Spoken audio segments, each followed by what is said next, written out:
നമസ്കാരം. മലയാളി വാർത്ത ഇൻസൈഡിലേക്ക് സ്വാഗതം. ഇവിടെ നിയമം ഞങ്ങൾ തീരുമാനിക്കും. കണ്ണൂർ കൂത്തുപറമ്പിനടുത്ത് SDPI നടത്തിയ ആൾക്കൂട്ട വിചാരണ. ഭർത്തൃമതിയായ റസീനി എന്ന യുവതി ഒടുവിൽ ആത്മഹത്യ ചെയ്യുന്നു. കൂത്തുപറമ്പിനടുത്ത് കായലോട് പറമ്പായി റോഡിലെ ചേരി കമ്പനിയിലാണ് കേരളം നടത്തിയ ആൾക്കൂട്ട വിചാരണയും തുടർന്ന് ഭർത്തൃമതിയായ യുവതിയുടെ ആത്മഹത്യയും. ആൾക്കൂട്ട വിചാരണ നടത്തിയ SDPI പ്രവർത്തകരെ പോലീസ് കസ്റ്റഡിയിലെടുത്തു. എന്നാൽ വിചിത്രമായ ചില സംഭവങ്ങളാണ് അവിടെ നമ്മളിപ്പോൾ കാണുന്നത്. യുവതിയുടെ മാതാവ് ഈ പ്രതികളെ രക്ഷിക്കാൻ കളത്തിലിറങ്ങി. മകൾ ആത്മഹത്യ ചെയ്ത ഈ കേസിലാണ് കൊലപാതകത്തിന് കാരണക്കാരായ പ്രതികളെ രക്ഷിക്കാൻ റസീനിയുടെ അമ്മ കളത്തിലിറങ്ങിയത്. ഇപ്പോൾ സബ് ജയിലിൽ റിമാൻഡിൽ കഴിയുന്ന പ്രതികളായ SDPI പ്രവർത്തകരെ അനുകൂലിച്ചുകൊണ്ടാണ് റസീനിയുടെ അമ്മ ഈ കഴിഞ്ഞ ദിവസം കളത്തിലിറങ്ങിയത്. പോലീസിന് നേർക്ക് ശക്തമായ വിമർശനങ്ങൾ. നടന്നത് സദാചാര ഗുണ്ടായിസമാണ് എന്ന അമ്മയുടെ വാക്കുകളിൽ വ്യക്തമാണ്. അങ്ങനെയെങ്കിൽ കുടുംബം അറിഞ്ഞുകൊണ്ട് തന്നെയാണ് ഇത്തരമൊരു മാരക ആക്രമണവും തുടർന്ന് യുവതിയുടെ മരണവും സംഭവിച്ചിരിക്കുന്നത്. പ്രതികൾ കുറ്റക്കാരല്ല എന്ന് പറഞ്ഞുകൊണ്ടാണ് റസീനിയുടെ ഉമ്മ രംഗത്തിറങ്ങിയത്. എന്നാൽ റസീനി എഴുതിയ ആത്മഹത്യാക്കുറിപ്പിൻ്റെ അടിസ്ഥാനത്തിലാണ് പ്രതികളെ പോലീസ് പിടികൂടിയത്. പുറത്തു നിന്നുള്ള ആളുകളല്ല, തൻ്റെ ബന്ധുക്കൾ തന്നെയാണ് ആ യുവാവിനെ ചോദ്യം ചെയ്തത് എന്നുമ്മ പറയുന്നു. വിചിത്രമായ വാദങ്ങളാണ് റസീനിയുടെ ഉമ്മ ഉയർത്തുന്നത്. റസീനിയോട് സഹോദരൻ്റെ സ്ഥാനത്ത് നിന്ന് കാര്യങ്ങൾ ചോദിച്ചറിയുകയാണ് അവർ ചെയ്തതത്രേ. തൻ്റെ ഏട്ടത്തിയുടെ ഭർത്താവും മക്കളുമാണ് ഇപ്പോൾ പ്രതികളാക്കപ്പെട്ടിരിക്കുന്നത് എന്ന് റസീനിയുടെ ഉമ്മ. മയ്യിൽ സ്വദേശിയായ യുവാവ് യുവതിയുമായി അടുപ്പത്തിലായി എന്നും ഈ യുവാവ് 40 പവൻ സ്വർണത്തോളം അടിച്ചു മാറ്റിയെന്നും റസീനിയുടെ ഉമ്മ പറയുന്നു. 3 വർഷമായി തൻ്റെ മകളെ ചൂഷണം ചെയ്യുകയാണ് എന്ന സംശയം തനിക്കുണ്ട്. നിരവധി തവണ കാറിൽ മകളെ വിളിച്ചുകൊണ്ടുപോയി എന്നും അവർ പറയുന്നു. അവൻ തൻ്റെ മകളെ കുടുക്കുകയായിരുന്നുവെന്നാണ് റസീനിയുടെ ഉമ്മ പറയുന്നത്. അങ്ങനെയെങ്കിൽ റസീനിയുടെ കുടുംബമടക്കം അറിഞ്ഞുകൊണ്ട് തന്നെയാണ് ഈ ആൾക്കൂട്ട വിചാരണ ഇപ്പോൾ നടത്തിയിരിക്കുന്നത്. റസീനിയുടെ അടുക്കൽ നിന്ന് യുവാവിനെ വെറുതെ വിടുകയാണ് തൻ്റെ ബന്ധുക്കൾ ചെയ്തത്. എന്നിട്ടും തൻ്റെ ബന്ധുക്കളെ പോലീസ് പിടികൂടിയിരിക്കുന്നു. ആത്മഹത്യയ്ക്ക് മുൻപ് റസീന തന്നോടൊന്നും പറഞ്ഞില്ല എന്നാണ് ഉമ്മ പറയുന്നത്. അവൾക്ക് നല്ല പ്രയാസമുണ്ടായിരുന്നുവെന്ന് ഉമ്മ പറയുന്നു. 5 മണിക്കൂർ പിടിച്ചു വെച്ചു എന്നതൊക്കെ നുണക്കഥകളാണ്. മയ്യിൽ സ്വദേശിയായ യുവാവിൻ്റെ വീട്ടുകാരെത്താനാണ് അവിടെ സമയം വൈകിച്ചത് എന്നും ഉമ്മ പറയുന്നു. ഒരു കാര്യം വ്യക്തമാണ്, സദാചാര വിചാരണ നടത്തിയത് ഉമ്മയുടെ കൂടെ അറിവോടെയാണ് എന്ന് വ്യക്തമാക്കുന്നതാണ് അവരുടെ വാക്കുകൾ. ഈ കേസിൽ റസീനിയുടെ ഉമ്മയടക്കം ഇനി പ്രതിപ്പട്ടികയിലേക്ക് വരും. കഴിഞ്ഞ ചൊവ്വാഴ്ചയാണ് കേരളം നടുങ്ങിയ പറമ്പായിൽ റസീന മനസ്സിലിൽ റസീനി എന്ന യുവതി വീട്ടിൽ ജീവനൊടുക്കിയത്. ഞായറാഴ്ച വൈകിട്ട് കായലോട് റോഡിൽ നിന്നും മയ്യിൽ സ്വദേശിയായ ഒരു യുവാവുമായി യുവതി സംസാരിച്ചു കൊണ്ടിരിക്കുന്നു. തുടർന്ന് SDPI പ്രവർത്തകർ ഇവരെ വളഞ്ഞു. ആൾക്കൂട്ട വിചാരണയാണ് പിന്നീട് നടത്തിയത്. യുവാവിനെ തടഞ്ഞുവെച്ച് SDPI പ്രവർത്തകർ മർദ്ദിക്കുകയും ആൾക്കൂട്ട വിചാരണ നടത്തുകയും ചെയ്തു. ഇവിടെ റസീനിയുടെ കുടുംബത്തിന് എന്തെങ്കിലും പരാതി ഉണ്ടെങ്കിൽ അത് പോലീസിനെ അറിയിക്കുകയായിരുന്നു ചെയ്യേണ്ടത്. അതല്ല, യുവാവിനെയും യുവതിയെയും മറ്റേതെങ്കിലും ദുരൂഹ സാഹചര്യത്തിലാണ് കാണുന്നതെങ്കിൽ പോലീസിൽ പിടിച്ചേൽപ്പിക്കണമായിരുന്നു യുവാവിനെ. അതിനു പകരം അയാളെ ആൾക്കൂട്ട വിചാരണ നടത്തുക. എന്നാൽ യുവതിയുടെ ആത്മഹത്യാക്കുറിപ്പിൽ അവർ കാര്യങ്ങൾ വിശദീകരിച്ചിരുന്നു. ഇതാണ് പ്രതികളെ കുരുക്കിയത്. തന്നെയും യുവാവിനെയും വളഞ്ഞ് ആൾക്കൂട്ട വിചാരണ നടത്തിയില്ല എങ്കിൽ താൻ ആത്മഹത്യ ചെയ്യില്ല എന്ന് വ്യക്തമാക്കുന്നതാണ് അവരുടെ ആത്മഹത്യാക്കുറിപ്പ്. സ്ഥലത്ത് നിന്നും അവർ റസീനിയെ പിടിച്ചു മാറ്റി.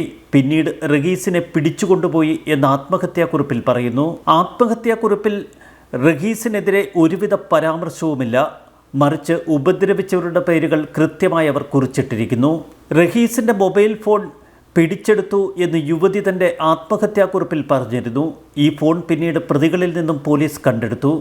ഇതിൽ നിന്ന് ഒരു കാര്യം വ്യക്തമാകുന്നു, റഹീസിനെ അവർ തടച്ചു വയ്ക്കുകയും മൊബൈൽ ഫോൺ പിടിച്ചു വാങ്ങുകയും ചെയ്തു എന്ന വസ്തുത. സംഭവത്തിൽ പറമ്പായി സ്വദേശികളായ MC മനസ്സിലിൽ VC മുബഷീർ, കണിയാൻ്റെ വളപ്പിൽ KF ഫൈസൽ, കൂടത്താൻ കണ്ടി ഹൗസിൽ VK റഹ്നാസ് എന്നിവരെ പോലീസ് അറസ്റ്റ് ചെയ്തിരുന്നു. മരണപ്പെട്ട യുവതിയുടെ ശരീരത്തിൽ നിന്നാണ് ആത്മഹത്യാക്കുറിപ്പ് കണ്ടെത്തിയത് എന്ന് പോലീസ് പറഞ്ഞു. സുഹൃത്തുമായി സംസാരിച്ചു നിൽക്കുമ്പോൾ ഒരു സംഘം ഭീഷണിപ്പെടുത്തിയെന്ന് കുറിപ്പിൽ വ്യക്തമാക്കുന്നുണ്ട്. എന്നാൽ യുവതിയുടെ സുഹൃത്തിനെ കുറ്റപ്പെടുത്തുന്നതൊന്നും ഈ ആത്മഹത്യാക്കുറിപ്പിലില്ല. പ്രതികൾ തങ്ങളെ ഭീഷണിപ്പെടുത്തിയെന്നും ജീവിക്കാൻ അനുവദിക്കുന്നില്ല എന്നും ആത്മഹത്യാക്കുറിപ്പിലുണ്ട്. യുവാവിനെ പ്രതികൾ മർദ്ദിച്ചുവെന്ന് ആത്മഹത്യാക്കുറിപ്പിൽ പറയുന്നു. ഇയാളെ പിന്നീട് കാണാനില്ല എന്ന് കമ്മീഷണർ പറഞ്ഞു.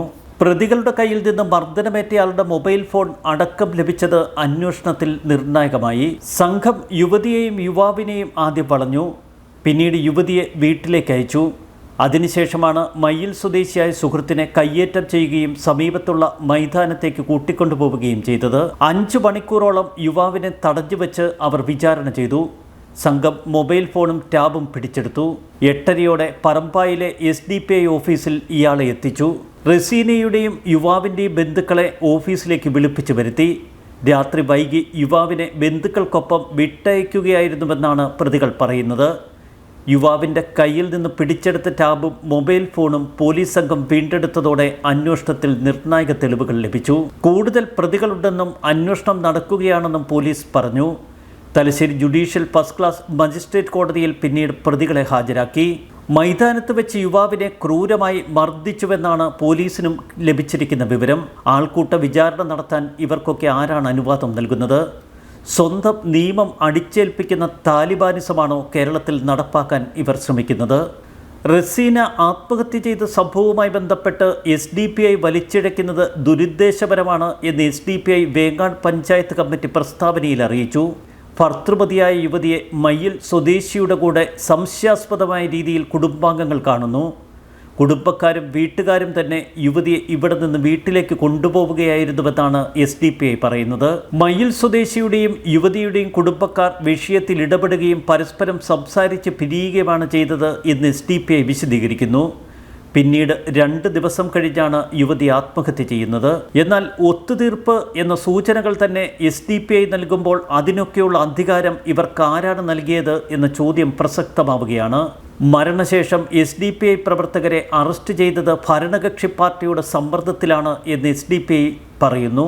പറമ്പായി വേങ്ങാട് മേഖലയിൽ പാർട്ടി നേടുന്ന ജനസ്വാധീനത്തിൽ വിറളി പൂണ്ടവരാണ് ഭരണ സൗകര്യത്തിൻ്റെ മറവിൽ SDPI കരിവാരിത്തേക്കാൻ ശ്രമിക്കുന്നത് എന്നും SDPI വേങ്ങോട് പഞ്ചായത്ത് ഭാരവാഹികൾ പറയുന്നു. ഒരു കാര്യം വ്യക്തമാണ്, സ്വന്തം നിയമം നടപ്പാക്കാൻ ആരാണിവർക്ക് അധികാരം കൊടുത്തത്?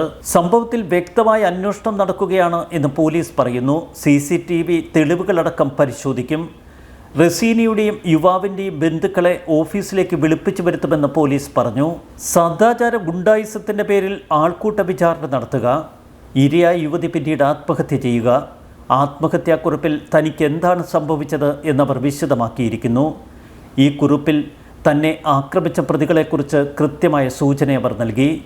സൂചന മാത്രമല്ല, പ്രതികളുടെ പേരടക്കമാണ് അവർ വിശദീകരിച്ചിരിക്കുന്നത്. യുവാവിനെ ക്രൂരമായി മർദ്ദിച്ചുവെന്നും യുവതിയുടെ ആത്മഹത്യാക്കുറിപ്പിലുണ്ട്.